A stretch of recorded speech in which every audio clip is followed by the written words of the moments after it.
This is absolutely insane, and I still can't believe what I just witnessed on SmackDown. Jacob Fatu, the Samoan werewolf himself, just made the most shocking return in WWE history, and he didn't come back to shake hands or cut a friendly promo. No, he walked straight up to Brock Lesnar, the beast incarnate, the most dangerous human being in professional wrestling, and got right in his face like Brock was just another guy on the roster. And here's the part that's gonna blow your mind. Brock Lesnar actually looked concerned. For the first time in maybe a decade, we saw genuine apprehension in Brock's eyes, and that tells you everything you need to know about how serious this confrontation is. If you think I'm exaggerating even slightly, stick with me through this entire breakdown, because what happened on SmackDown tonight might be the most important wrestling moment in 2026, and it's going to set the stage for the most brutal feud we've seen in years. I'd guarantee by the end of this video, you're going to be just as hyped and terrified as I am about what's coming next. The show started normally enough. SmackDown opened with Brock Lesnar in the ring, which immediately told everyone this was going to be a special episode because Brock doesn't just show up on random SmackDowns without a major reason. He grabbed a microphone and started cutting a promo about how he's destroyed everyone WWE has put in front of him, how there's nobody left on the roster who can challenge him, and how he's basically running out of victims. The crowd was eating it up because even though Brock is supposed to be a heel, his pure dominance is undeniable and people respect power. He went through a list of people he's beaten, the names reading like a who's who of WWE legends and current stars. Roman Reigns, Drew McIntyre, Seth Rollins, Cody Rhodes, Bobby Lashley, the list went on and on. Brock's point was simple. He's the apex predator, and the food chain ends with him. Then he said something that, in retrospect, was incredibly stupid. Brock claimed that the Samoan dynasty was dead, that the Bloodline was finished, and that there wasn't a single member of that family who could stand toe-to-toe with him anymore. He specifically mentioned that Roman couldn't do it, the Usos couldn't do it, and Solo Sikoa definitely couldn't do it. The disrespect was palpable, and you could feel the tension in the arena building. Here's my first question for you. Drop it in the comments right now. When was the last time you saw Brock Lesnar this confident and cocky on the microphone? Because usually Paul Heyman does the talking, but tonight Brock was handling everything himself, which made what happened next even more impactful. The lights went out. Complete darkness throughout the entire arena. When that happens in wrestling, you know something major is about to occur, but nobody, and I mean nobody, expected what came next. A new theme song hit, something we've never heard before in WWE, with heavy Samoan drums and an absolutely menacing tone. The Titantron lit up with images of tribal warfare, and then 3 words appeared. The werewolf returns. When the lights came back on, Jacob Fatu was standing at the top of the ramp, and the crowd absolutely erupted. The pop was deafening, one of the loudest reactions I've heard in years. People were on their feet, screaming, losing their minds, because Jacob Fatu has been rumored to be coming to WWE for months, but nobody knew when or how it would happen. And here he was, making his debut by interrupting Brock Lesnar's promo. Fatu stood at the top of that ramp, and the presence this man has is absolutely terrifying. He's massive, probably around 270 pounds of pure muscle, but he moves with the agility of someone half his size.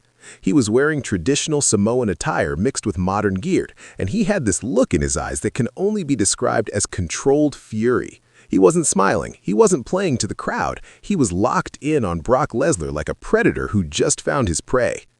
Brock's expression changed immediately. The cocky smile disappeared, replaced with a look of genuine interest and maybe, just maybe, a hint of concern. Because Brock knows who Jacob Fatu is. Anyone who follows wrestling knows about Fatu's reputation.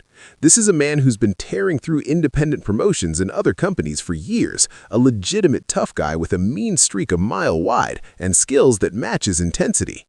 Comment below and tell me, did you know who Jacob Fatu was before tonight, or was this your introduction to the Samoan werewolf? I'm curious how many casual fans versus hardcore fans are watching this video, because Fatu's reputation in the wrestling world is legendary, but he hasn't had mainstream WWE exposure until now. Jacob Fatu slowly walked down that ramp, and the deliberate pace made it even more intense. He wasn't rushing, he wasn't hesitating, he was just methodically making his way to the ring while maintaining eye contact with Brock the entire time. The camera work was brilliant, cutting between Fatu's intense stare and Brock's calculating expression, building the tension with every step. When Fatu reached the ring, he didn't slide in immediately. He walked around the perimeter, circling like a shark, studying Brock from every angle. Brock turned with him, keeping Fatu in front of him at all times, and you could see Brock's body language change. He went from relaxed and confident to ready for combat, shoulders tensed, hands ready to defend or attack at a moment's notice.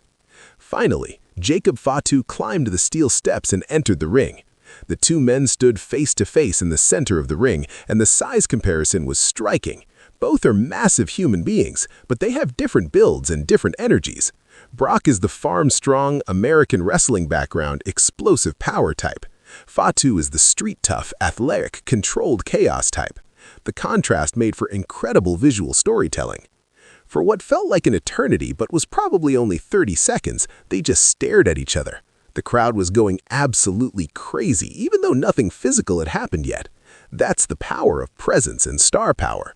Two legitimate badasses standing face to face creates electricity that you can't manufacture any other way.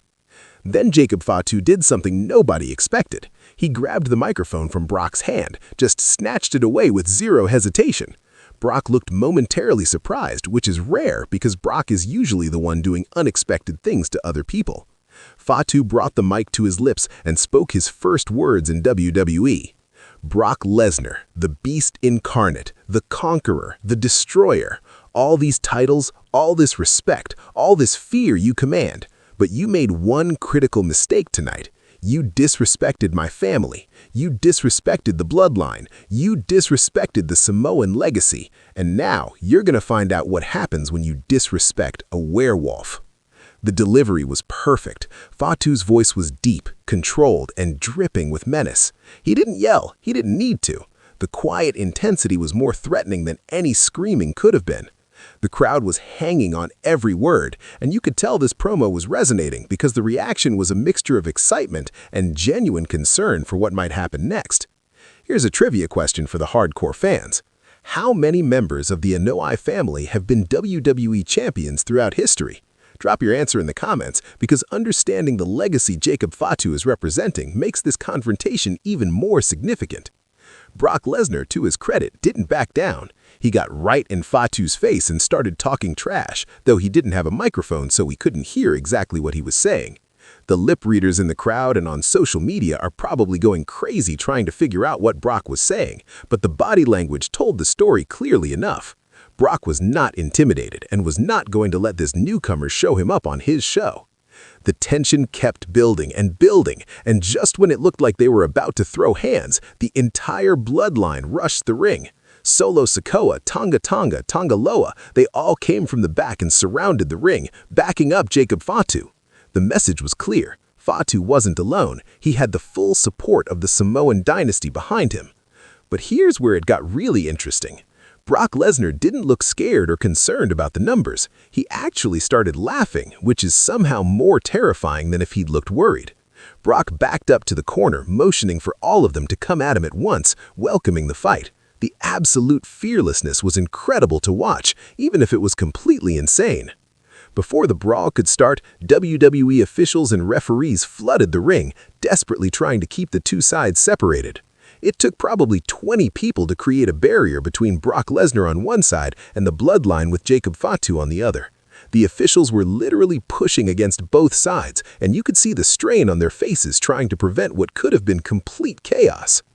What's your prediction? When these two finally get in the ring together for a sanctioned match, who wins? Brock Lesnar with all his experience and accomplishments, or Jacob Fatu with his hunger and bloodline backing?